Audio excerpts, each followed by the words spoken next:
Hey guys, welcome to my YouTube channel. This is Aradhana and I am back with yet another book review, and today we are going to talk about one of the most controversial and one of the most well-written book of post-colonial times, which is Train to Pakistan by Khuswant Singh. And so without any further ado, let's get started.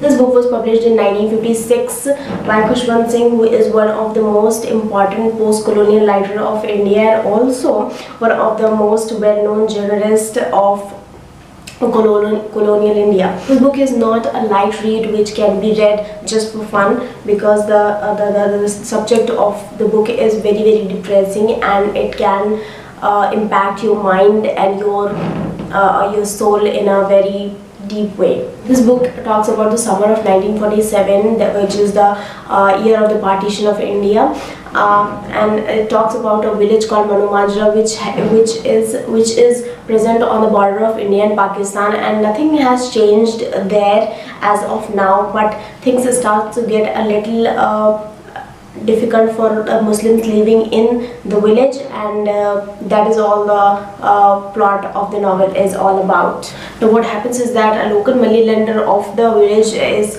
murdered, and it is suspected that a local dacoit called Jagga has murdered him, and he is accused of doing the murder. So now we are introduced to the protagonist of the novel, which is Iqbal Singh, and he is a Sikh. Now because his name is Iqbal, it becomes very difficult for the people of Manumajra to believe that he is not a Muslim but a Sikh.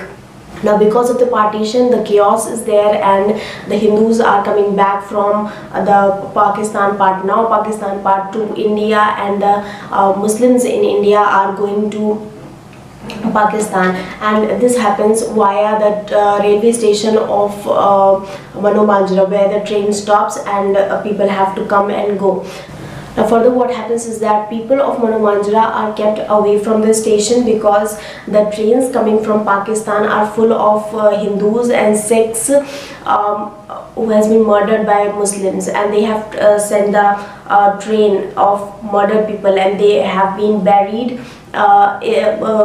close to a railway station, but people have no idea that it is happening in their village, and even they are giving oil and wood for burning those people, but they are unaware of the fact that they are their own country people. So all the Muslims of India are being evacuated village by village to be sent to Pakistan, and now this happens with Manumajra as well, as all the Muslims of the Manumajra are requested by the other people that they have to go to Pakistan. There is utter chaos, and they decide to send all the Muslims of the region to a refugee camp, from where they will be taken to Pakistan. But what happens is that suddenly there are riots and about religion and everything in the village, and the people, the dacoits of the village, decide to kill all the Muslims and send a train to Pakistan full of those murdered people. And this is where we get to the title, Train to Pakistan. That is what they want to do. But what happens is that while they were doing these things, Jagga, who has been accused for the murder of the local moneylender, he tries to save all those people, and while saving them, he dies.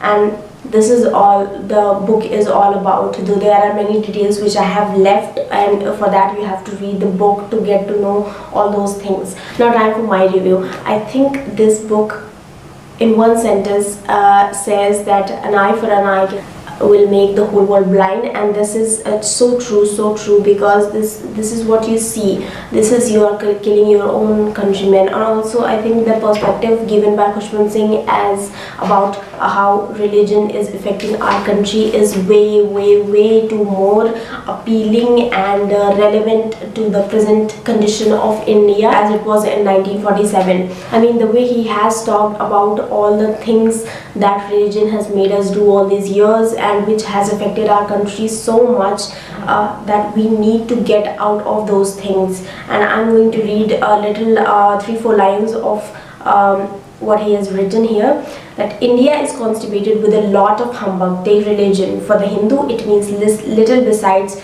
caste and cow protection. For the Muslims, circumcision and kosher meat. For the Sikh, long hair and hatred for the Muslim. For the Christian, Hinduism was a sola topi. For the Parsi, fire worship and feeding vultures. Ethics, which should be the kernel of a religious code, has been carefully removed. Take philosophy, about which there is so much hoo-ha. It is just muddle-headedness masquerading of mysticism. And yoga, particularly yoga, that excellent earner of dollars, stand on your head, sit cross-legged, tickle your navel with your nose, have perfect control over the senses, make women come till they cry enough, and you can say next please without opening your eyes. So this is what I am talking about. This book is very good, and it just makes you think. It's thoughtful, provoking book which will not make feel good about things. You can feel depressed after reading this book, but do read this book, because this is one of the best books I have read, and that's what I wanted to say through this. So how beautifully he has talked about all those things, very sarcastically, his sarcasm, his satire about the things we are doing which are just not worth sticking to our beliefs, and not doing anything which is beneficial for the society, and which is just very selfish, and which are demeaning to others. That is all he wants to say, that we need to stop doing all these things. And seldom you read these books which really portray the real aspects of society, the real problems, the real issues of society in such a manner. And that is why I think this book should be read by each one of us, each one person of India at least. So that was my review for today, and I hope you all liked it and you will read this book. I will meet you in the next video. Till then, bye bye.